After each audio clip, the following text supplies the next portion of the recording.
Hi, my name is Colbert and let me tell you about the Songs of Conquest. The game aims to actually conquer the place in our hearts that we always had reserved for Heroes of Might and Magic. And yeah, if you leave the throne unattended, and in this case avoid the release of any new title in 7 years, someone will sneak up into your pants and...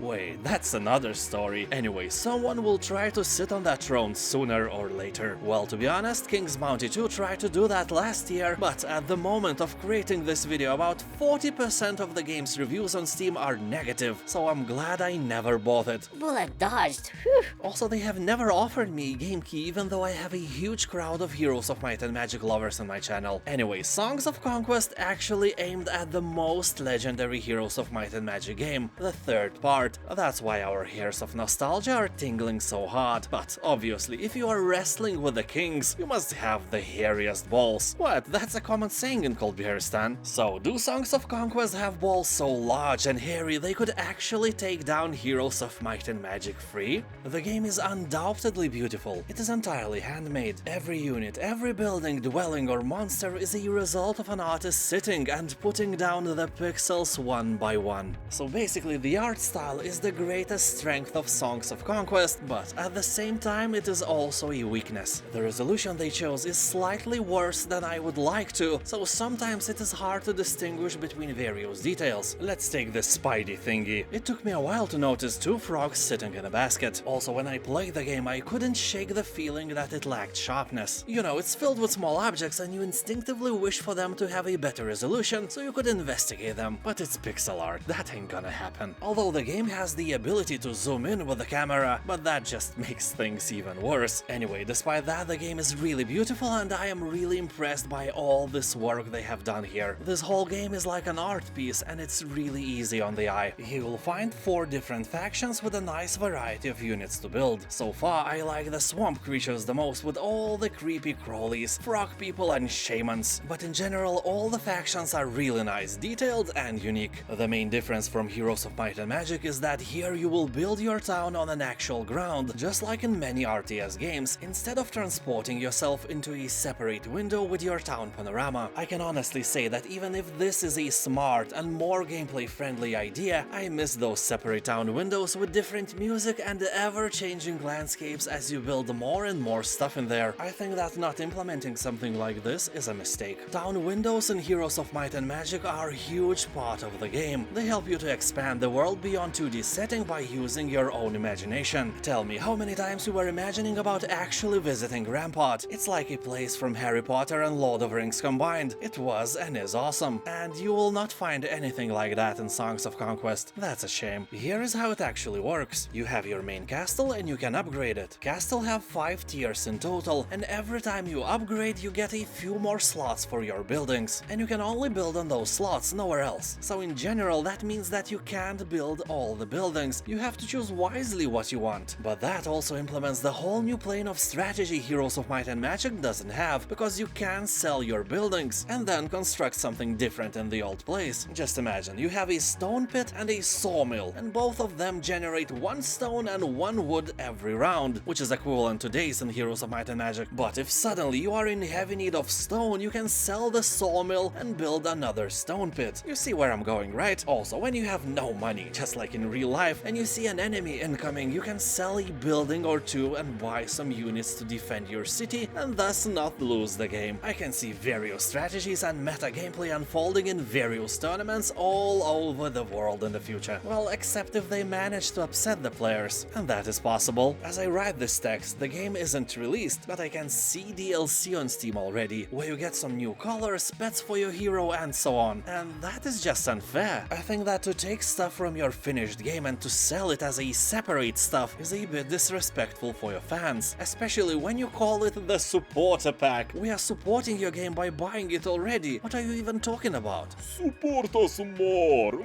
We need more of your money! Yeah, in contrast, I will remind you that the entire Horn of the Abyss expansion for Heroes of Might and Magic Complete is absolutely free. So another difference from Heroes is that the Songs of Conquest have a unit limit, an actual limit. You can carry, let's say, 25 archers and only 10 mighty glorbs, and that's it. If some of them die, later you can refill the capacity to the brim again, but not more. So I guess we will not see battles with crazy numbers, as we are used seeing in Heroes of Might and Magic. You know, getting several hundred skeletons with necromancy skills was a usual deal, and here you will not see anything like that. I don't know, I probably like it, because such limits force you to think of better strategies. You know, do more with less, and that is great. And at the same time your units become more important. Where you have just a handful of skeletons and you lose 7, that can be devastating for your entire army. I can't imagine such a situation in Heroes where you can lose several hundred skeletons and not care about them at all. So that is nice, at least I like it. Although I can clearly say what I didn't like. It's the magic system. I didn't like the magic system here at all. I even had a hard time understanding how it works, to be honest. It seems like you just generate mana in the process of the combat, but if combat is short, you can't cast spells at all. It's confusing. Also, you already have spells implemented. You don't have to research or find them or build mage towers. It's completely different from Heroes 3 and I don't like it. My personal verdict about spells would be like 2 out of 10. I had no fun with spell system at all. Anyway, here you can challenge your skills in 2 separate campaigns or in 1 of 10 skirmish maps. But I can tell you that this map pool will be filled to the brim, because the game comes with a working map editor, and it's brilliant, works just fine as you can see. This way the game will never run out of content, although for now it doesn't have a random map generator, a thing that would be really nice to have, well, maybe later. Multiplayer here also allegedly works, but because of the nature of this review being done before the actual release of the game, I couldn't find any people to play with. Well, I hosted the map with the hopes that some random wild influencer would suddenly appear, but my hopes were shattered and I had to play against AI all the time. It's not very hard, by the way, and that is surprisingly nice, because I'm so tired of being beaten by AI in every single game these days. Although I lost a few times, but I think that was a fair fight, I just lacked experience 6 times out of 7.